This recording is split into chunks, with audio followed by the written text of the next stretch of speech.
अंबरनाथ नगर परिषदेमध्ये भाजपला खासदार श्रीकांत शिंदेंचा धक्का। शिवसेना आणि अजित पवारांची राष्ट्रवादी सत्ता स्थापन करणार।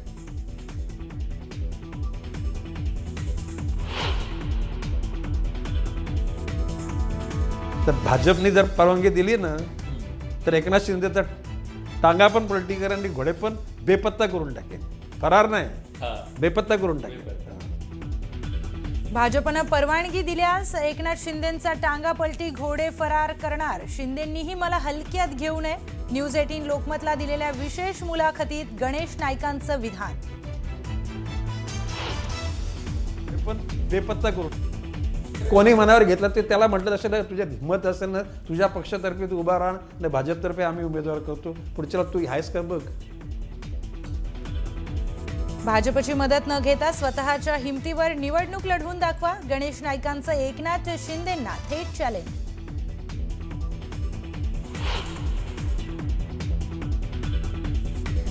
शिंदेंच्या सेनेकडून गणेश नाईकांच्या आरोपांचा समाचार। गणेश नाईकांवर अनेक भूखंड लाटल्याचा गंभीर आरोप। नाईकांच्या मुलांवरही खासदार नरेश म्हस्केंचा निशाणा।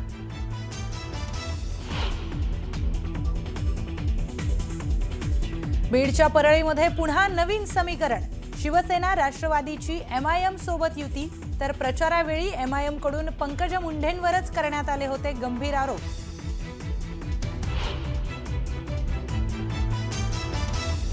विलासरावांचं नाव पुसून टाकू असं कुणीतरी येऊन म्हणालं, असं वक्तव्य महाराष्ट्र कदापि सहन करणार नाही। अजित पवारांची रवींद्र चव्हाणांवर नाव न घेता टीका।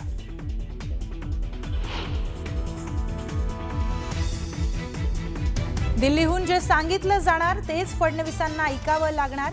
त्यांनी कितीही चंद्र सूर्याचे दाखले दिले तरीही त्यांना दिल्लीचंच ऐकावं लागेल। राज ठाकरेंचा फडणवीसांना पुन्हा एकदा टोला।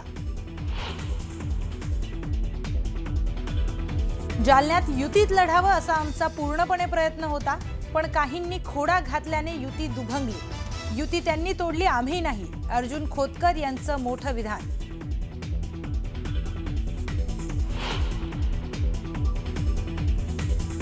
भाजप कार्यकर्त्यांच्या 50 खोके एकदम ओकेच्या घोषणा। मुंबईमध्ये भाजप कार्यकर्त्यांचा शिंदेंच्या शिवसेनेवर निशाणा।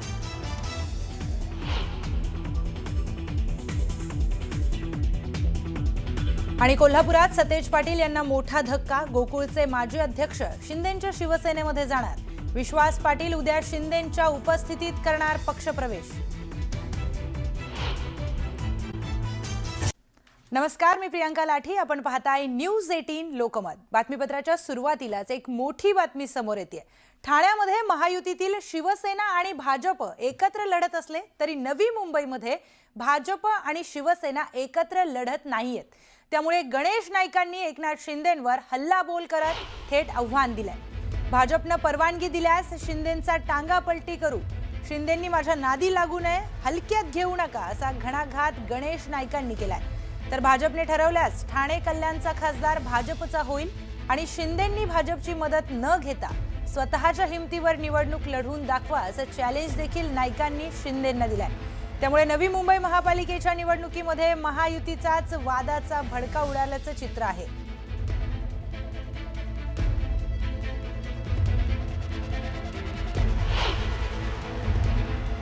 एकनाथ शिंदेच्या विषयी माझं काही दुमत नाही। आता एकनाथ शिंदे काय बोलतात, एकनाथ शिंदेला हलक्यात घेऊ नका, टांगा पलटी घोडे फरार। पण गणेश नाईकला तू हलक्यात घेतला ना, तर भाजपने जर परवानगी दिली ना तर एकनाथ शिंदेचा टांगा पण पलटी करेल आणि घोडे पण बेपत्ता करून टाकेल। फरार नाही, बेपत्ता करून टाकेल। त्यांना माहिती आहे की गणेश नाईक ही आपल्या भविष्यकालच्या अनुषंगानं असलेली दुःखरी नस आहे, थ्रेटच आहे। आता भारतीय जनता पक्षाने जर का केंद्रीय नेतृत्वाने ठरवलं तर कल्याणचा खासदार सुद्धा भाजपचा होईल आणि ठाण्याचा खासदार सुद्धा भाजपचा होईल।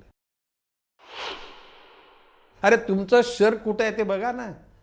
तुमच्या म्हणजे घनकचऱ्याची व्यवस्था नाहीये, एसटीपीची व्यवस्था नाहीये।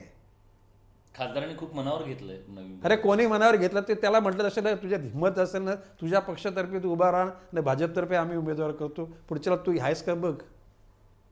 हे ओपन चॅलेंज देतो open challenge open challenge. Bhajap सोडून स्वतःच्या पक्षाच्या ताकदीने उभा राहा. माझी खासदार लावून लागेल.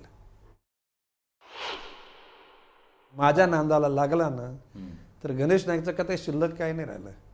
I enjoyed my life. I am 75. मी मेंटली फिट आहे, शरीराने फिट आहे, सोशली पॉलिटिकली गरजेवढे इकॉनॉमिकली. मी शांत झोपतो. ईडीची धाड पडेल, ITची धाड पडेल, CBIची चौकशी, मला काही चिंता नाही आहे. सगळं ओपन आहे, खुली किताब आहे. धास्ती त्यांनाच आहे. आणि लिहून ठेवा भविष्यकाळामध्ये यांच्या गळ्याला फास यांनीच लावून ठेवलेला आहे. लवकरच तो म्हणजे आजचं मरण उद्यावर आहे.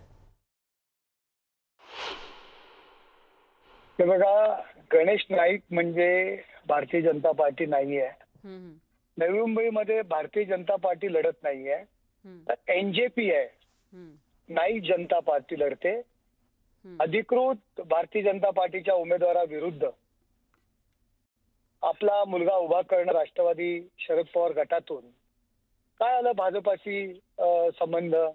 जर तुम्ही पक्षाच्या मूळ विचाराशी जर तुम्ही सहमत असाल तर तुम्ही अशा पद्धतीची कृती करता का.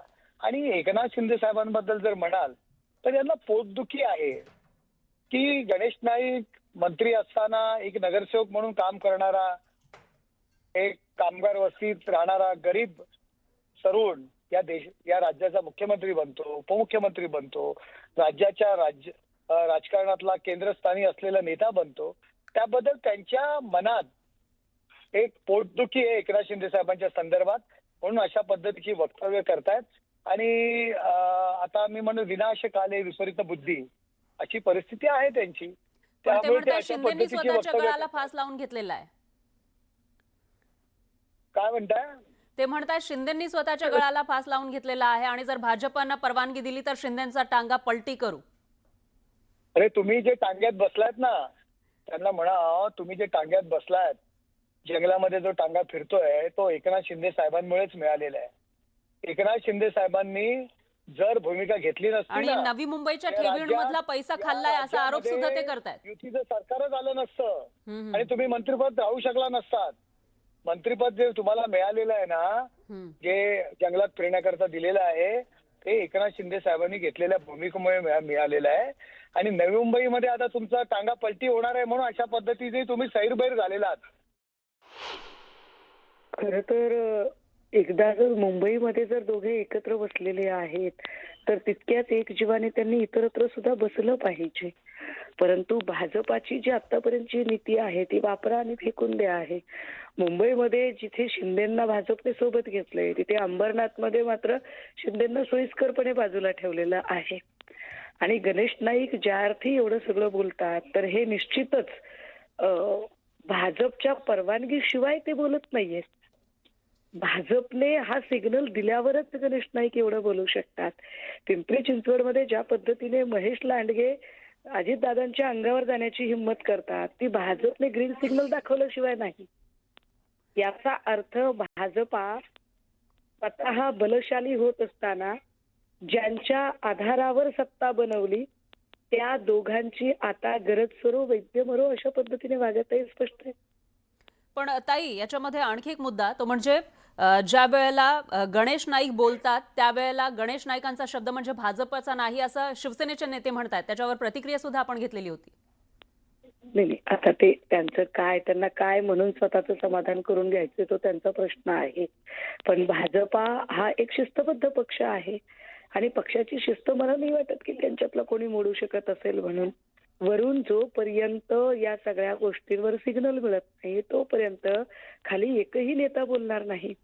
हे जेव्हा बोललं जातं तेव्हा त्याचा स्पष्ट अर्थ असतो की त्या पद्धतीचे संकेत देवेंद्र फडणवीस यांच्याकडून त्यांना मिळालेले आहेत. पण महत्वाचा मुद्दा असा की आम्ही वंदनीय बाळासाहेबांचा वारसा चालवणारे आहोत असं म्हणणारी शिंदे सेना एकदम अशी बॅकसीट घेऊन कशी काय बसू शकते. जेव्हा आपल्या स्वाभिमानाला कोणीतरी ललकारत आहे, आणि आमच्याशिवाय तुमचं अस्तित्व शून्य आहे असं अगदी तोंडावर सांगण्याची हिंमत करत आहे, त्यावेळेला खरं तर जर बाळासाहेबांचे हे शिवसैनिक असतील तर यांनी अगदी तितक्याच द्वेषाने उत्तर देणं अपेक्षित आहे.